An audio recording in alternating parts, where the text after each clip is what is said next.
All right, hello, and welcome to this live stream. I am going to make sure that the audio is coming through. So just give me a second here.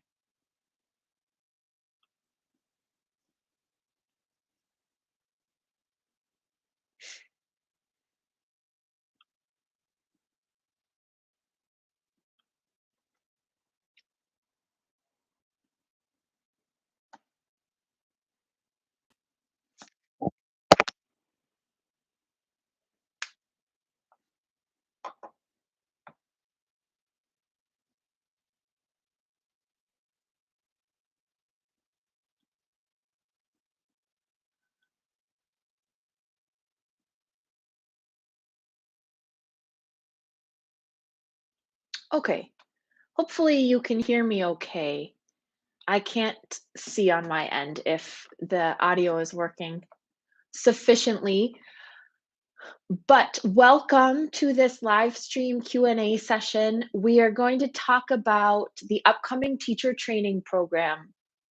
Great, loud and clear. Okay, wonderful. So this is a yoga teacher training that is going to get started in December, officially in January. So it's coming up. And I'm Ida, if I haven't met you guys before, and I'm one of the lead teachers of this training along with Scott, who is not on this Q&A session today, but who's available for questions certainly if you have them for him as well. So what I'm going to do for this session is just really go through an overview of the training. And if there are any questions that come up, feel free to chat them in. We've got a little chat box here. So feel free to enter any questions that you might have about the training. And if not, submit them via email. If you have them, I'll write the email in the chat in just a second. And also, hopefully, any questions will be answered just by kind of going over the program and what to expect and what it contains. So this is a online teacher training, which means that you can join from anywhere in the world.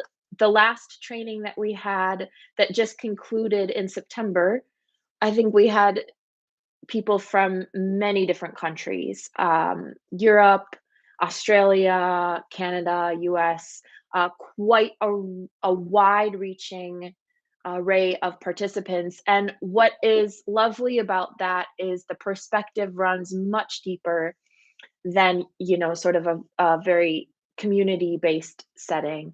So the interaction with people in completely different settings, different studio communities, different backgrounds is really lovely. And I think one of the main highlights of doing a training like this.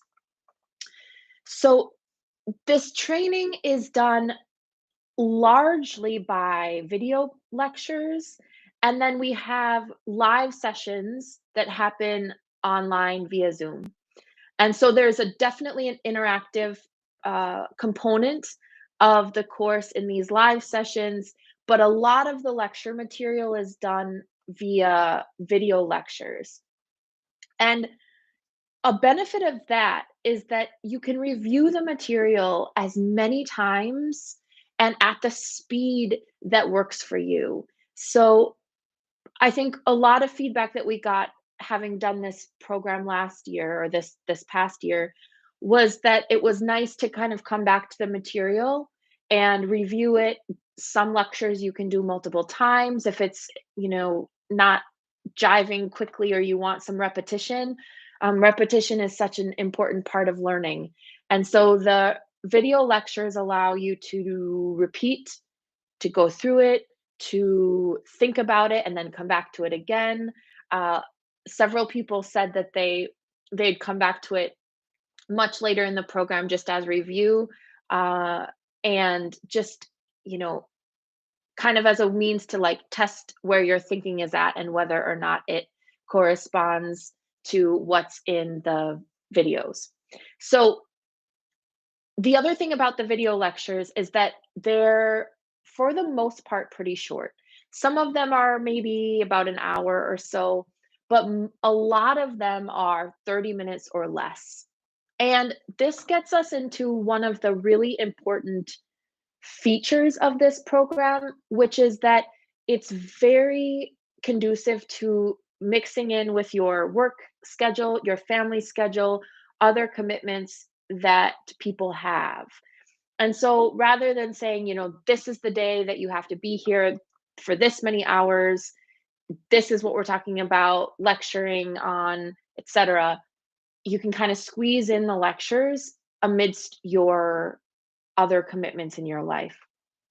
And that gives you a lot of flexibility in the scheduling, but it also allows for it to be integrated into your life. So rather than kind of jumping out into a little yoga bubble and studying and practicing, and then trying to jump back into your regular work life, family life, home life, it kind of merges the two. And so it really uh, emphasizes sort of a yogic lifestyle where you're practicing and you're studying, but these are integrated in to your life, to wherever you are in the world and what your commitments are. So this is a part that we like to emphasize, is that this aspect of practice and study, this is part of just becomes hopefully part of just who you are and what you do. This sort of dedication to yoga practice and the continuation of your learning and study. So we have couple of logistics things we can talk about. The registration deadline is December 1st, so just about 6 weeks from now.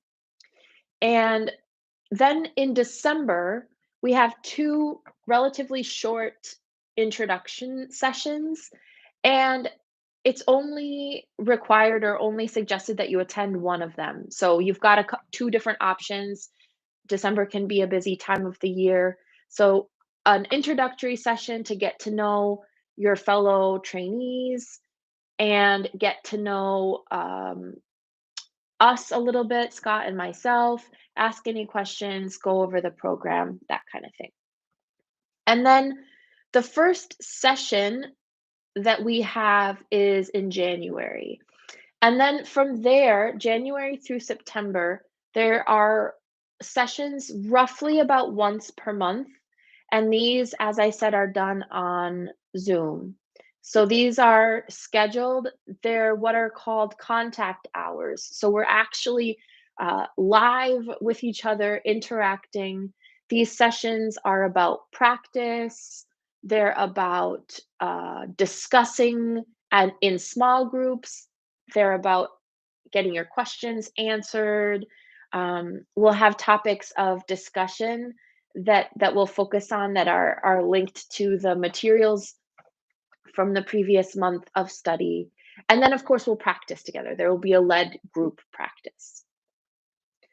Now, it might seem like there's not a ton of contact if it's only once per month that we meet on Zoom, but there are a lot of sort of other aspects that give you contact with other trainees and with Scott and myself.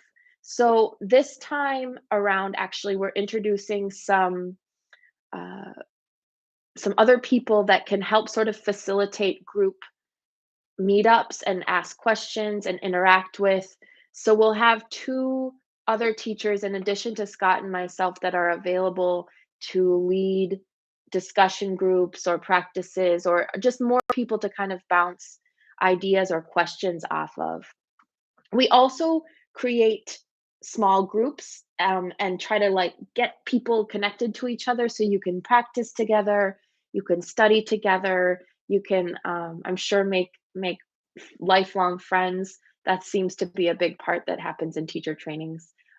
So connecting with people and doing that. And then we also encourage questions via email. So at any point during the training, any point at all, any questions that come up, whether it's personal practice questions, whether it's lecture material, we accept those questions at any time, and that's an important part to us, to Scott and myself, is to interact with questions and answer them and discuss and make sure that the material is clear. Okay, so that's quite a bit about the lecture material. Another big part of the training is, of course, practice.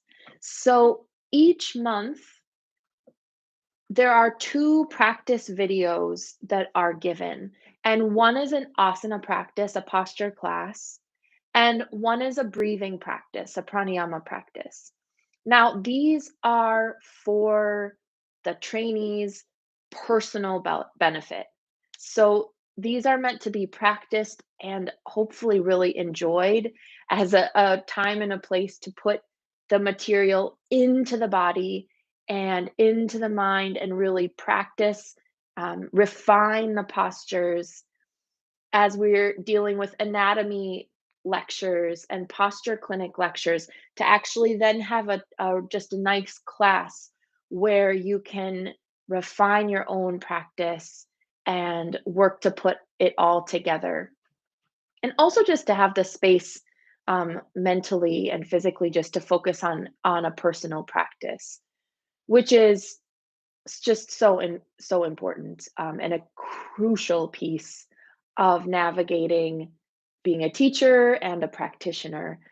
As soon as we lose the teaching side of, or sorry, as soon as we lose the practice side, it's easy to lose our connection with what it is we're doing and why it could be valuable.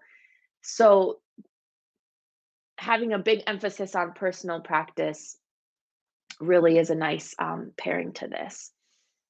How much personal practice do you recommend during the training? It's a great question. We hope that you can practice the pranayama, 5 to 7 times per week, so nearly every day. These are relatively short, and they can be as short as 10 or 15 minutes a day. So that's not a huge time commitment. And then as far as asana, we'd recommend 4 to 6 times per week. And that doesn't necessarily need to be every day the class that we've given you to practice to. It could be a combination of that class and a studio practice. If you have a studio community that it's really important to practice with and be present for, that makes perfect sense. And so you can supplement some studio classes in with the practice videos that we provide. But generally, we'd say 4 to 6 times a week is a good amount of practice.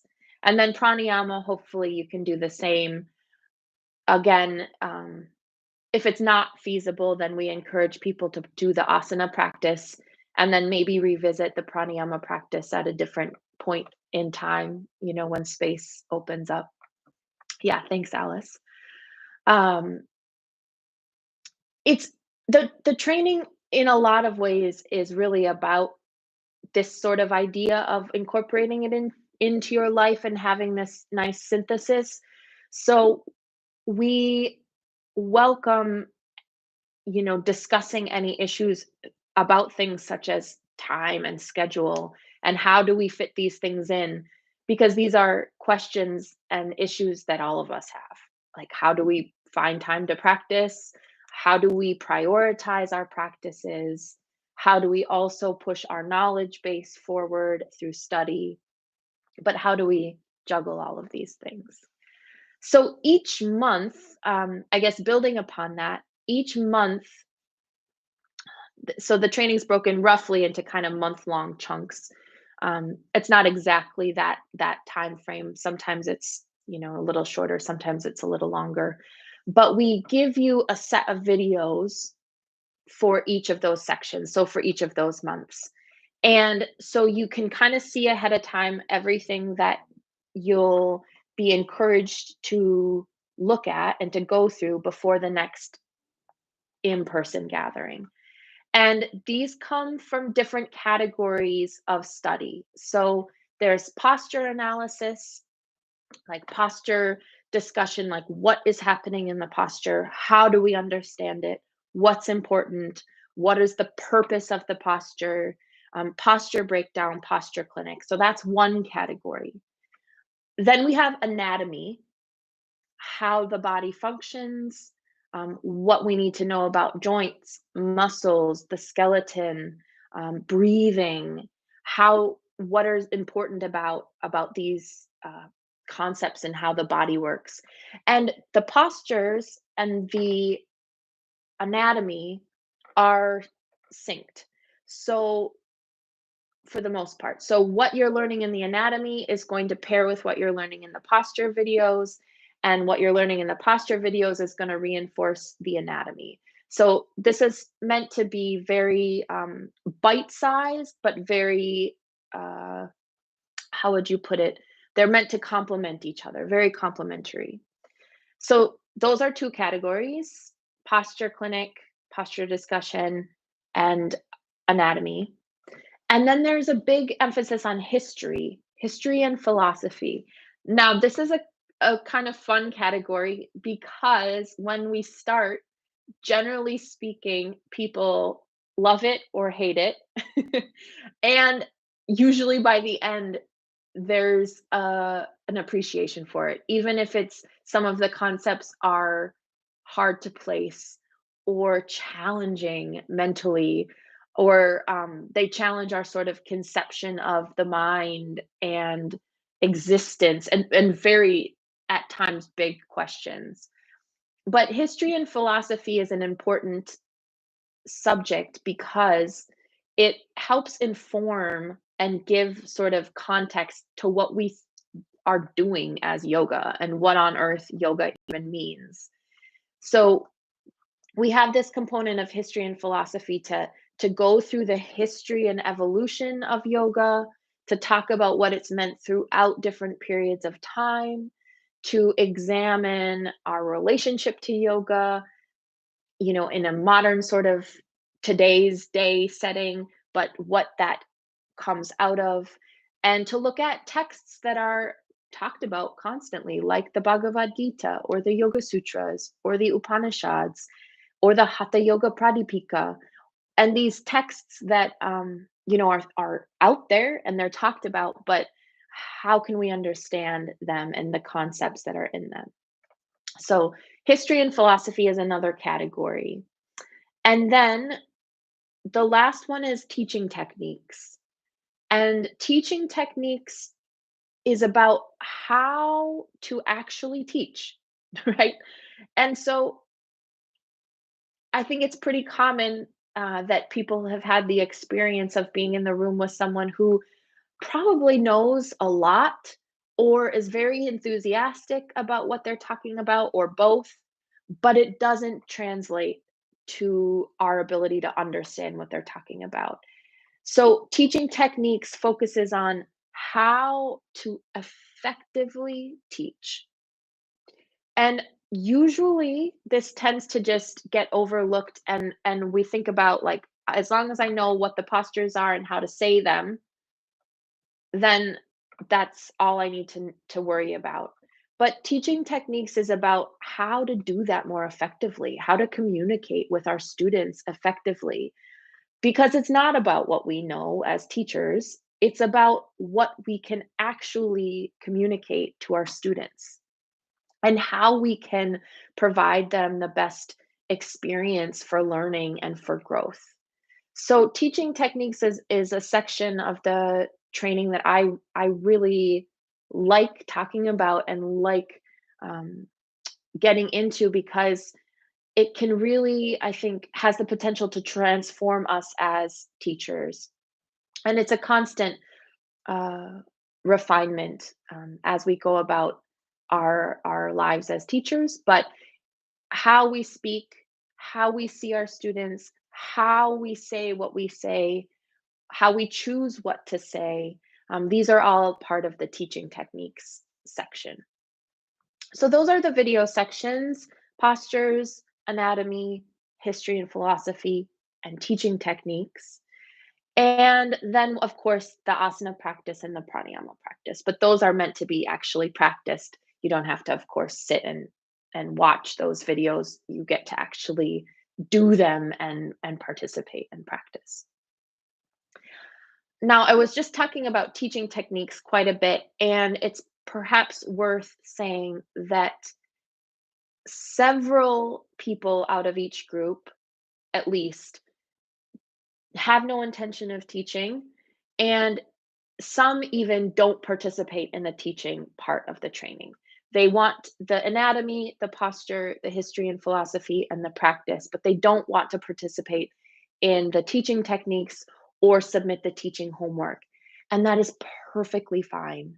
Um, we don't require that you do the entire course if teaching is not something you're interested in. And in fact, we encourage people to think about that, because to learn and to grow in a yoga practice does not mean that you have to teach.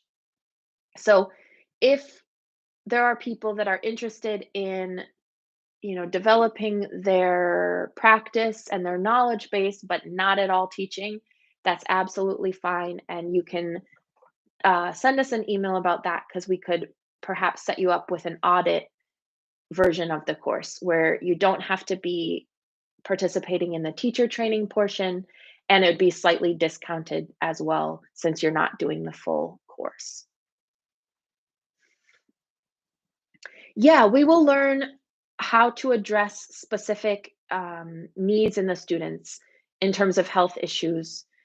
One of the big aspects of the posture videos is how to get at the essence of the posture, the purpose of the posture, regardless of what that looks like or what sort of expression of the posture we're teaching. So, how do we teach something like balance or forward bending or backward bending without assuming that everybody is in the same body and has the same abilities? So, how do you get benefit? How do you still get the purpose and the benefit of doing the practice and the physical practice I'm talking about right now? But perhaps you have elderly parents that you want to teach, or you have different sort of bodies that you're working with, which inevitably you do as a yoga teacher. It's constant that of course, no two bodies are exactly the same. So we definitely address how to work with different populations, absolutely, and how to work with different bodies, different abilities, um, while emphasizing that it's not about doing the postures, actually. It's about using the body in a way that's beneficial. So that might mean building strength.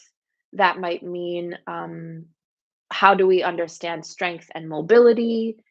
How do we balance, elements that are sort of crucial and important to being in a physical body? Yeah, it's certainly not about performing the postures in this method.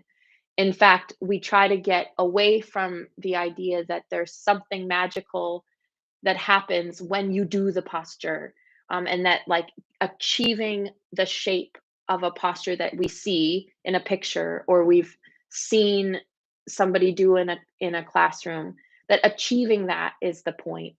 We want to sort of frame it from the standpoint that to do a posture, things are happening in the body, right? There are sets of physical muscular engagements, there are relaxations, there's certain breathing that's happening, and that's what we're interested in. And when we frame it from this perspective, it doesn't really matter what our bodies look like or our age or anything like that. It matters if we're using them in a way that is beneficial. Yeah, it's a great question. Okay, so I think we've been covering quite a bit. If there are any questions, any other questions that people have, please chat them in. I'm happy to answer them. I'm just going to check my notes here to see if I'm missing anything. Yes. Okay. So we cover quite a few postures in this training, and it's around 45 postures, 45 asanas. We cover about uh, six or so standing breathing exercises. So, breathing exercises that are usually done at the beginning of class. We cover several pranayama practices. So, these are seated breathing practices that you'll mostly be practicing in your personal pranayama classes, but that you could also bring into your teaching if you choose to do so. And then we cover about 11 or so byams or exercises. So these are postures that are done in movement. They can be really great for warming the body up. They can be great for newer practitioners or older practitioners or people a little bit less familiar with holding a difficult posture in stillness, which can be a lot. Um, Sometimes we get the question, is this a 26 and 2 training? Will I be able to teach the 26 and 2 sequence? And you would be able to teach that sequence because we cover all of the postures and breathing in that sequence. This is not a dialogue training, however, so we're not going to teach you what words to say. We're going to encourage you through these teaching techniques to develop language that teaches effectively and can be shifted in order to really get the best out of our students. But in terms of postures and sequencing, you will learn the postures and the sequence of the 26 and 2, and you can certainly focus your teaching practice on that sequence if that is something that is important to you or going to be useful to you in the long run.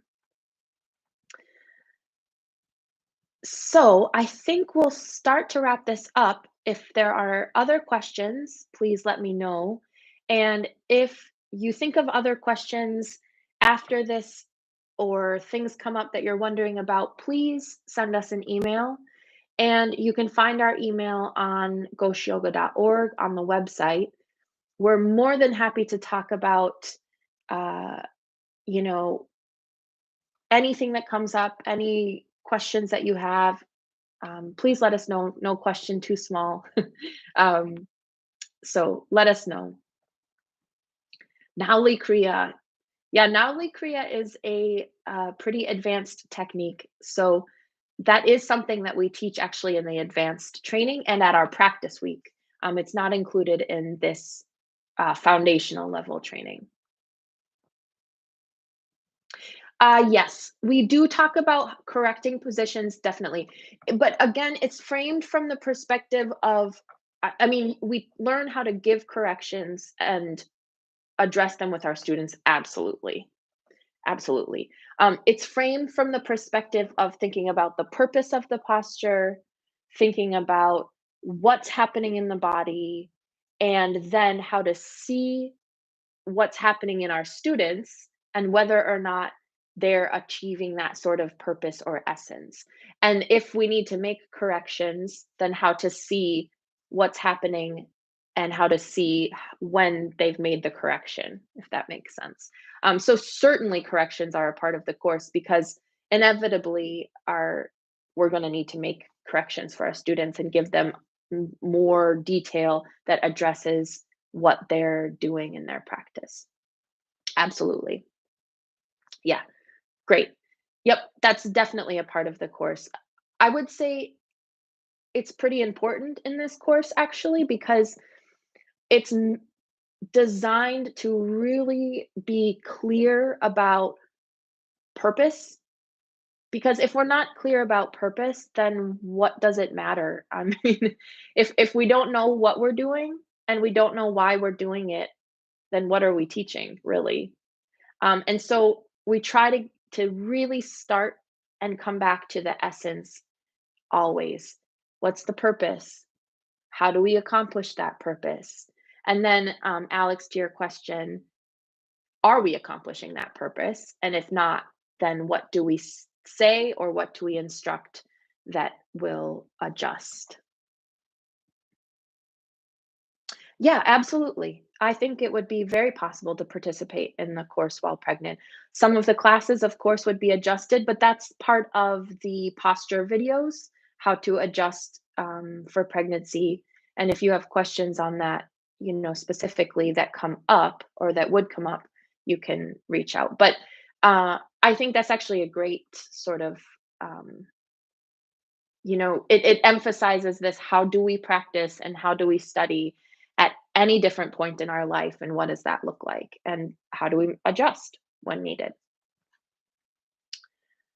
Okay, so the registration deadline's December 1st. We'll be doing more of these Q&A sessions, and we've done a couple of sessions with participants who have completed our training already, that have taken it in the past, and we're going to continue to do those as well, so that you can hear from someone else's perspective what they got out of the course, from this perspective of a participant.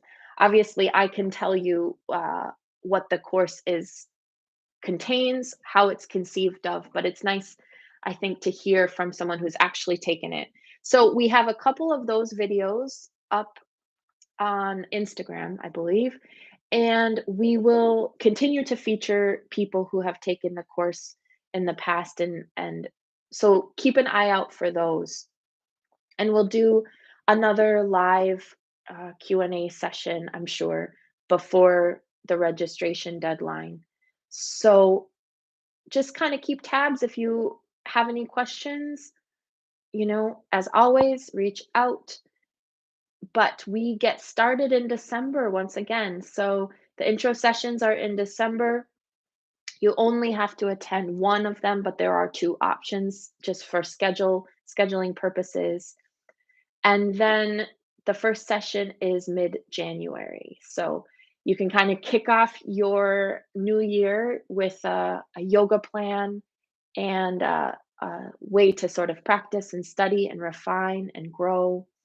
And I have to say, it was very special uh, finishing up the last training in September, and just to see everyone sort of get to the end, and how that had shifted their practice, and the sort of journey that they'd had through things that had come up in their life in the meantime, how they'd navigated it.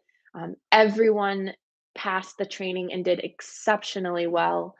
And it was lovely, and still now we're getting emails and talking with people who have connected with the trainees and are maintaining those connections and friendships and support systems. So it's really lovely, lovely experience, at least for Scott and myself, and I think hopefully, certainly from what we've heard and how it went last time, a lovely a lovely course. And just lovely to meet people and yogis and connect. So I guess I will leave it with that. Thank you all so much. And if questions come up, again, let us know. And hopefully, we'll see you in the next teacher training. So take care, everyone. Thank you.